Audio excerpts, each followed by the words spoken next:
পৃথিবীতে ভালোভাবে বেঁচে থাকতে কত ধরনের চেষ্টাই না চলে। নিজেকে সুস্থ সবল আকর্ষণীয় দেখানোর জন্য কত প্রসাধনী না ব্যবহার করা হয়। সেই সাথে বয়স লুকানোর জন্য টাক পড়ে যাওয়া, মাথায় চুল বসানো থেকে শুরু করে ত্বকে বলি রেখা পড়তে না দেওয়ার জন্য বিনোদন শিল্পের মানুষেরা কতই না অর্থ খরচ করে, কিন্তু বয়স বাড়ার সঙ্গে সঙ্গে বলি রেখাগুলি হয়ে ওঠে বেয়ারা। এদিকে এসব মেকআপ, হেয়ার ট্রান্সপ্লান্ট বা সার্জারির মতো সাময়িক সমাধানে আস্থা রাখেন না ফেসবুকের প্রতিষ্ঠাতা মার্ক জুকারবার্গ সহ প্রযুক্তি বিশ্বের বিলিয়নিয়াররা।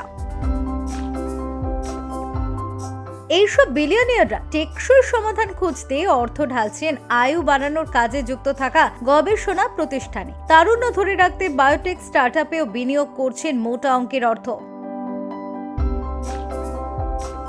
ফেসবুকের প্রতিষ্ঠাতা মার্ক জুকারবার্গ জানতে চান মানুষ কিভাবে চিরকাল বেঁচে থাকতে পারবে, কিভাবে সব রোগের চিকিৎসা করা সম্ভব হবে, কিভাবে মানুষের মস্তিষ্ক কাজ করে এবং মানুষ আরো অনেক বেশি কিভাবে শিখতে পারবে। এর জন্য জুকারবার্গ অলাভজনক একটি সংস্থা চ্যান জুকারবার্গ ইনিশিয়েটিভের মাধ্যমে $30 লক্ষ পুরস্কার ঘোষণা করেছেন। যে বিজ্ঞানী এই প্রশ্নগুলির উত্তর দিতে পারবেন তাকেই পুরস্কার দেয়া হবে এই অর্থ।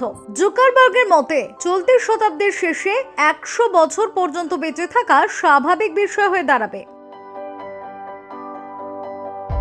এছাড়াও আয়ু বাড়াতে কাজ করা গবেষণা প্রতিষ্ঠান অ্যাল্টোস ল্যাবসে বিনিয়োগ করেছেন ই কমার্স জায়ান্ট অ্যামাজনের প্রতিষ্ঠাতা জেফ বেজোস। মানব দেহের কোষের স্বাস্থ্য পুনরুদ্ধার করা এবং দীর্ঘমেয়াদী রোগ এবং আঘাত পাওয়ার আগের অবস্থায় শরীরকে ফিরিয়ে আনতে কাজ করছে এই বায়োটেক স্টার্টআপটি। এদিকে ওপেন এআই এর প্রধান নির্বাহী স্যাম অল্টম্যানের মোট সম্পদ কত সে বিষয়ে সঠিক কোনো তথ্য নেই। বিলিয়নিয়ারদের তালিকাতেও তার নাম নেই। তবু মানুষের আয়ু বাড়াতে কাজ করছে এমন একটি স্টার্টআপে এখনো পর্যন্ত সবচেয়ে বড় বিনিয়োগটি তার কাছ থেকে এসেছে। রেট্রো বায়োসায়েন্সেস নামের স্টার্টআপটি মানুষের আয়ু গড়ে 10 বছর বাড়াতে কাজ করছে। স্টার্টআপটিতে তিনি বিনিয়োগ করেছেন $18 কোটি। অপরদিকে টুইটারের সাবেক প্রধান নির্বাহী জ্যাক ডরসি নিজের অদ্ভুত লাইফস্টাইলের জন্য বেশ আলোচিত।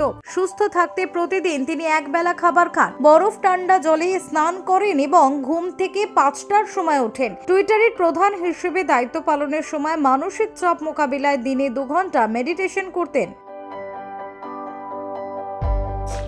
এইসব দেখে মনে হচ্ছে এ যেন আয়ু বাড়ানোর হিড়িক পড়ে গিয়েছে টেক দুনিয়ায়।